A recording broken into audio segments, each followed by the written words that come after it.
নমস্কাৰ, সুপ্ৰভাত। মোৰ নাম মনীষা, আপোনালোকে চবে গমেই পায়। আৰু আজি আহিছোঁ এটা ধুনীয়া পৰিৱেশত। তো পৰিৱেশৰ মই নামটো উল্লেখ নকৰোঁ ক'ত আহিছোঁ। ইয়াতে কেইজনমান ভণ্টি আছে, ৰীল বনাব আহিছে।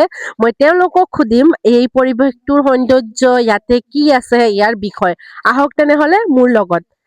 হাই ভণ্টি, আপোনালোকে ইয়াতে ৰীল বনাব আহিছে ন?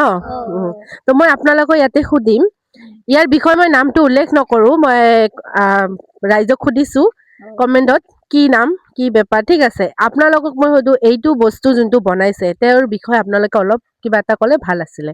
এইটোৰ বিষয়ত মানে আমি কি ক'ম, এইটোতো চাই আমাক নিজে ভাল লাগিছে যে আমাৰ মামা ইমান ধুনীয়া পৰিৱেশ কৰিছে।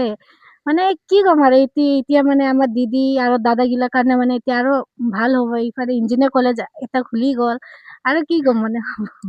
আৰু তুমি, বহুত ভাল লাগিছে, মামাটো বহুত ভাল কাম কৰিছে। তোমাৰ ইচ্ছা আছেনে ইয়াতে পঢ়িবলৈ?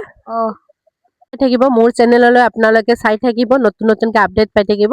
আৰু কলেজটোতো দেখিছে, লাষ্টত মই কৈ দিলোঁ আমি আজি আহিছিলোঁ ইঞ্জিনিয়াৰ কলেজৰ ইয়াতে অলপমান নতুনকৈ আপোনালোকক আপডেট দিব। সকলোৱে যিহেতু গমেই পায়, তথাপিও মই এটা নতুনকৈ আপোনালোকক আপডেট দিছোঁ। তো আজিলৈ আহিছোঁ। জয় আই আখৰ।